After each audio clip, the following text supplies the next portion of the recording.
Studnick Aquatics here. I built this little bird aviary for my finches quite some time ago to set here in the corner, and I've always kind of wanted to have a bigger one. So I'm going to be getting rid of this one, and I started working on this yesterday. This is what I'm building, and I didn't do a complete build series, but I'll kind of explain what's going on.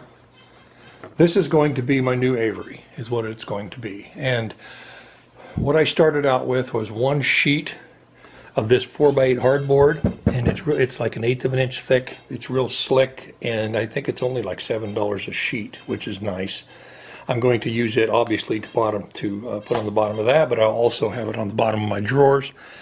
And other than that, I bought 18 1x4 8-footers. So that sounds like a lot of lumber. It is a lot, but it takes quite a while to do this. And so I have it high enough up. I'm going to set it against this wall here, and I have it high enough off the ground so that it's above that outlet right there. I can still access the outlet, and part of it will stick up above here, but you'll be able to see through it so you can see the birds from the kitchen, and I'm going to get quite a few finches in here. So that's what I'm doing.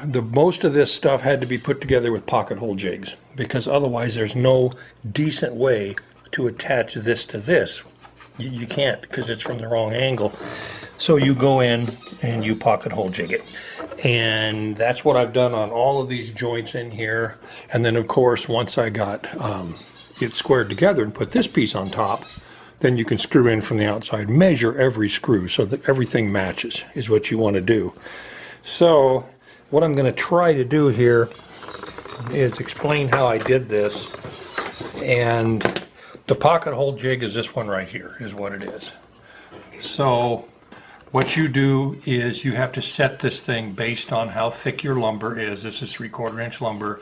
You can push this little button here and set it, and you drill through these things here. So basically what you do, if I was going here, you would set this thing right here, and you have to get your depth right. You clamp it on there with a clamp, and then you go in and you drill into these holes this way and drill both of those holes. And what that does is that makes this hole right here is what it does.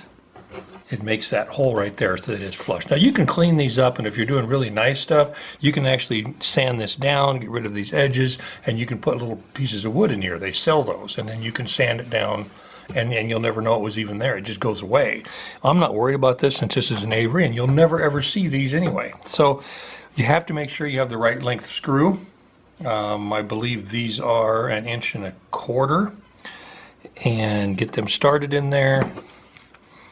Make sure everything is flush, that this is even with this bottom edge here, and then all you do is screw this in. Now if you have too long of screws, they'll come out the other side, which doesn't look good at all. So anyway, that's how you do that. That is pocket hole jigged in. And the other thing I need to do is finish these braces here. I need to get those screwed in from the outside, and what they do is they give me a place to put my drawers. Now what's going to happen here is this whole front side will be covered with hardware cloth, 1/4 inch hardware cloth, which actually it's a wire. It's a misnomer.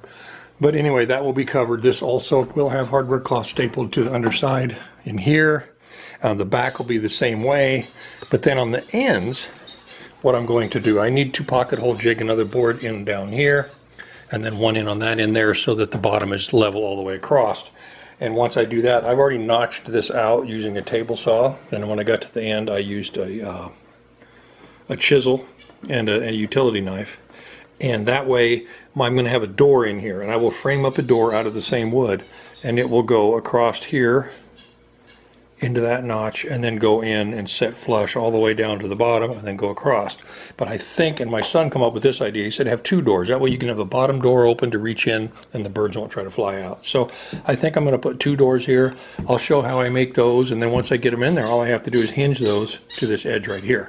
So there's going to be 2 doors on this end, but I believe on this end over here, I also put a door on this end because this thing is 5 foot wide. And I'm going to put a single door on this end, I believe, is what I'm going to do. So next thing I have to do is I need to get these boards cut right here for these ends and get those pocket hole jigged in on both ends there. And once I get that done, then I can start building my drawers. I'm going to have drawers, 2 of them, one that goes from here to the middle and one that goes from here over with a knob on it that you can pull out, and then that will be my way I can clean the bottom of it. And once I get those drawers in there, then I'll see where I'm at, and I'll be able to put a piece of wood across here to block this so that everything falls in and nothing goes underneath. So anyway, I'll keep adding to this, and once I get it completely done and get it stained and get the light on it and the timer and the birds in there, I think it's going to be really, really neat. So Studnik Aquatics, and I'll keep adding to this. Okay, hopefully this shows up really good. Make sure you have the pocket hole jig set to 3/4 of an inch, because that's how thick my lumber is. And then you put this part flat with the even edge in there, something about like that. And then we need to clamp it in there so it doesn't move. Move just a little bit.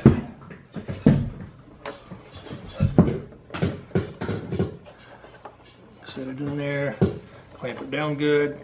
Make sure your wood is flush on both sides. You want to make sure that you're in exactly the right place. I cut this wood so that it just barely fits, so it holds nice and tight. Then all you do, and unfortunately the bit is longer, so I have to put the bit in first and then put the drill on it, because I can't back out far enough to get it out. And you have to tighten it down, and then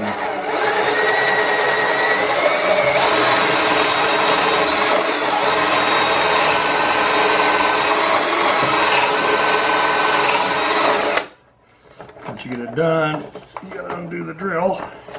Like I said, it's too long. And the other thing you have to watch is you have to set this sleeve at whatever depth that you're moving going in. Otherwise, if you go too deep, you're going to have a serious problem. So then we do the other one. It's kind of a pain having to put the drill on every time, but it still works.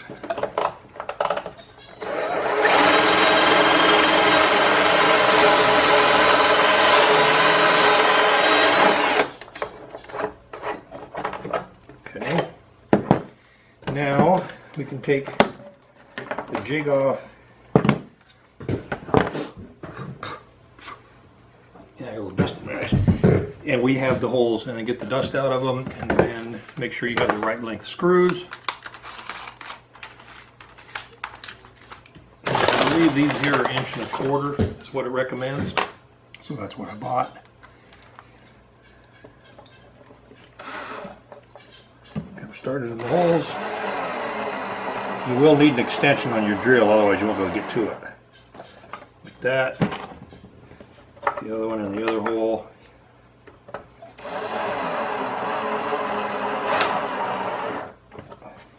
And now it has been joined and it's good to go. And this is flush on everything, and you don't see any screws on the outside, so when you stain it, it looks nice. So we'll add more to this later. Okay, hopefully you can see this okay. I need to make 2 drawers that slide in on the bottom so that I can pull them out and clean from when the birds make a mess in the cage. And it's 53 inches across the front, and so I need to divide that by half, which is 26.5 inches wide. So each drawer is going to be 26.5 inches wide.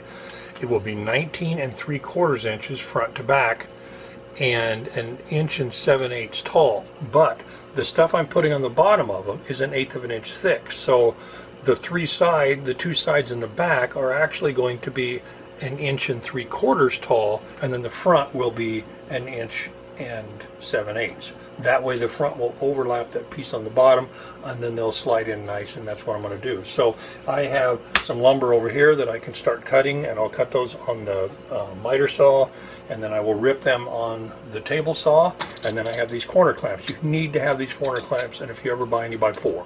That way you can get your corners absolutely true. You pre-drill your corners and screw it together, you're good to go.